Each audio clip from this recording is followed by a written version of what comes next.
చూపవమ్మా.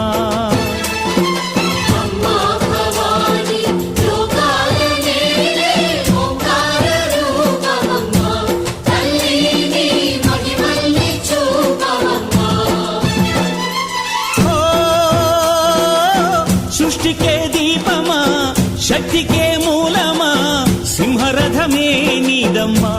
అమ్మ దుర్గమ్మ భక్తులను దీవించుమా.